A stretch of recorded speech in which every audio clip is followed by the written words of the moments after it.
The differences between horizontal and vertical Coriolis effect for the purposes of long-range rifle shooting. The differences between horizontal and vertical Coriolis effect for the purposes of long-range rifle shooting. The Coriolis effect is the effect Earth's spin has on objects. Now, this man claims that even a bullet traveling 740 miles per hour at a short distance is affected by the rotational spin of the Earth. If that is the case, then this same rotational spin of the Earth, or Coriolis effect, would also be applied to aircraft that leave contact with the Earth itself. The Coriolis effect would not care if it were a plane or a bullet, but affect both objects the same. This plane is attached to the ground. If the Earth were spinning beneath the plane would spin at the same rate of the Earth, or the plane would be affected by the Coriolis effect, meaning that the plane has to be traveling at the same rate the Earth is. If the plane, let's say, is on the equatorial center of the Earth, then the plane would be traveling approximately 1,037 miles per hour, even though the plane was stationary and fixed to the ground. As the Earth spins, the plane would simply move along at the same rate of Earth spinning, or called the Coriolis effect. The plane is affected by the rotational speed of the Earth at the equator center. Therefore, the plane speed is 1,037 miles per hour. If the plane were to leave the solid firm ground below, then the plane would no longer be fixed to its reference frame on Earth. Or, in other words, the plane would not be able to spin at the same rate of the Earth or be affected by the Coriolis effect. This is why they claim that bullets and ballistics need to account for the spin rate of the Earth, simply because Earth spinning below a bullet moves the target away from the bullet's straight line of fire. This is a 747.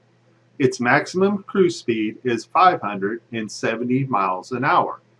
If this plane were trying to travel eastward along the equator, we have to keep in mind that the Earth is spinning at 1,037 miles an hour.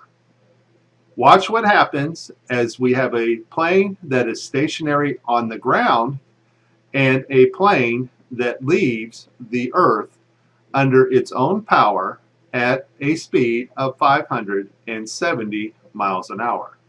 The plane that is moving faster is the plane that is on the ground. It is sitting on its runway, fixed to the hard surface of the Earth, and is affected by the Coriolis effect, meaning that the plane is moving at the same rate that the Earth is moving. The plane that appears to be slower is a plane that has left the ground and is flying under its own power at its max cruise speed of 570 miles an hour. If you notice, the plane that is fixed to the ground is able to outrun the plane flying under its own power along the equator at 570 miles an hour.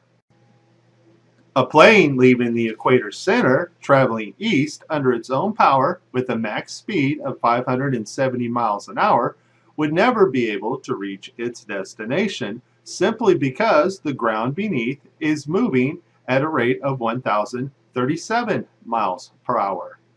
We can see that the plane that is fixed to the ground and stationary on Earth is moving faster than the plane that has actually left the ground and is now flying. The plane that is flying will never reach its destination, continuing to travel east. There are still a few people left on Earth that believe the Earth is spinning. Their explanation is that the air above the Earth spins at the same rate the Earth is spinning. Even though air is comprised mostly of nitrogen and oxygen and is a gas and far less dense than the ground, they believe that the atmosphere acts like a solid, as hard and as dense as the ground planes land on. This is simply not true. As we increase in altitude, air density actually becomes less. The more a plane travels upwards, up to 38,000 feet, the plane is in a far less dense atmosphere. Now, the plane, even though in a far less dense atmosphere, is still able to keep its ground speed under its own power. Therefore, we have to conclude that the atmosphere is not a solid, but a gas of nitrogen and oxygen, and that the Earth cannot possibly be spinning. If a plane were to try to land on an object spinning so fast below it, this would be the result.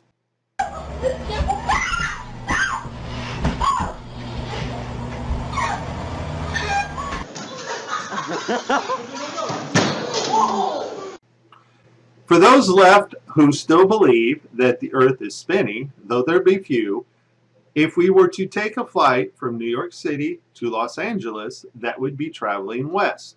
We would be traveling against the spin of the Earth.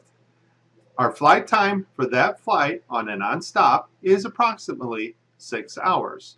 Once again, that's going from New York to Los Angeles, traveling west. However, they are spinning away from their destination. However, they are spinning away from their destination. However, they are spinning away from their destination. If we were to reverse this flight and travel from Los Angeles to New York City, we would be flying with the spin rate of the Earth. And the flight times should be drastically increased simply because the plane flying east with the spin rate of the Earth cannot keep up with the speed that the Earth is traveling and would be affected by the Coriolis effect. However, we can see that Los Angeles to New York have the same amount of flight time, about 6 hours. So it is about 6 hours both ways. The variation only there by a few minutes because of holding patterns and takeoff procedures of each specific city. The Earth cannot possibly be spinning. This is Mike. Please like and subscribe.